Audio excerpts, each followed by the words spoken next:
E há 6 dias das eleições, tem muita gente que ainda não definiu todos os candidatos em que vai votar. Para conversar sobre esse assunto, aqui conosco no estúdio do Repórter Brasil, o cientista político Rodolfo Teixeira e o professor de Ciência Política da Universidade de Brasília, João Paulo Peixoto. Bom dia aos dois. Bom dia. Começar com o professor Rodolfo. Rodolfo, existe alguma recomendação para o eleitor na hora de ele definir o voto? Sim, existem vários locais onde ele pode procurar informação.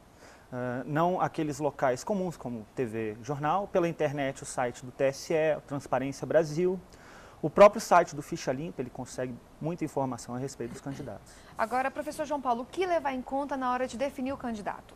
O voto ideal é o voto racional e consciente.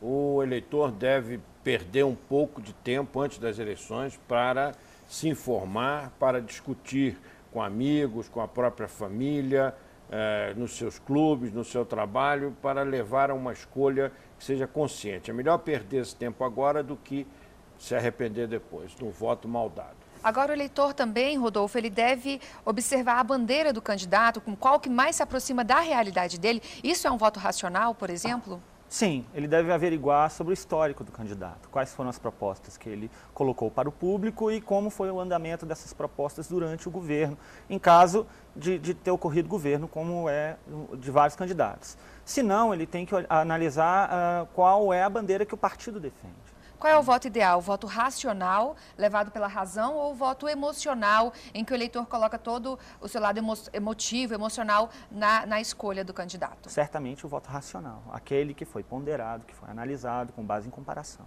O que é um voto racional?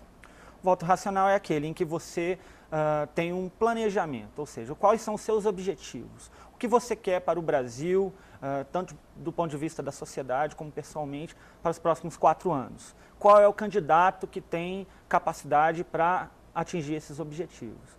Certo, professor João Paulo. Agora o eleitor que escolhe o candidato pelo emprego, pela vantagem que aquele candidato oferece para ele pessoalmente, também ele está levando em conta a razão, né? A gente não pode negar. Mas o voto não deve ser direcionado para a realização de objetivos pessoais, né? O voto deve mirar sempre o bem coletivo, né? Porque se vive numa sociedade, né? Esse voto de troca é um voto clientelista que não é adequado para o fortalecimento da democracia e do processo eleitoral.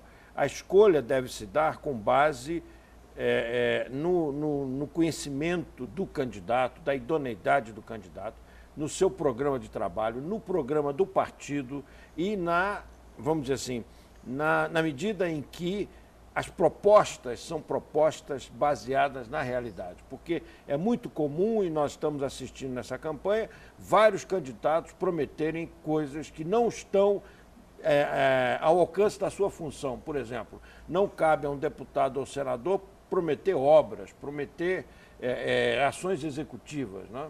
Agora, essa informação nem sempre está acessível também, né? Vocês concordam com isso? Olha, eu acredito que, como disse o Rodolfo, há uma gama muito grande de instrumentos para que o eleitor possa se informar melhor, né? O site do TSE, como mencionou, o Transparência Brasil, quer dizer, o site do Ficha Limpa, existem a própria mídia, a propaganda eleitoral, quer dizer, o eleitor tem que dedicar um pouco do seu tempo para procurar se informar e para poder praticar o melhor voto possível. Rodolfo, em último caso, se o eleitor não conseguiu chegar a um consenso, dia 3, ele está lá na urna e não sabe em quem votar. Ele deve votar em branco? Bem, eu recomendaria que não. Afinal de contas, alguém precisa governar. E mesmo que o eleitor não tenha simpatia por um candidato específico, certamente, quando ele comparar, ele vai perceber que tem um candidato que ele gosta menos, ou vários candidatos que ele gosta menos. Então, certamente, se ele tomar um tempo para analisar, ele vai verificar que existe um que seria melhor votar, correto? Então, o voto branco não seria uma boa saída para quem está em dúvida sobre o voto, sobre em quem votar? Eu não aconselharia como um bom investimento. O senhor concorda, professor? Concordo totalmente. Eu acredito que o voto branco, o voto nulo, de uma certa maneira, é uma negação da cidadania. O momento mais importante da democracia, né, quer dizer, o coroamento de todo o processo é o voto.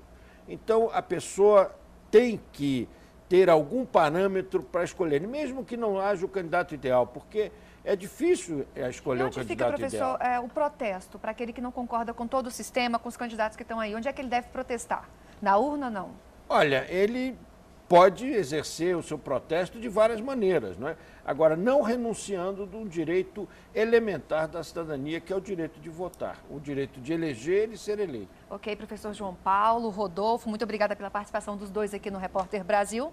Catiúcia. Obrigada. E lembrando que voto branco e voto nulo não são votos válidos.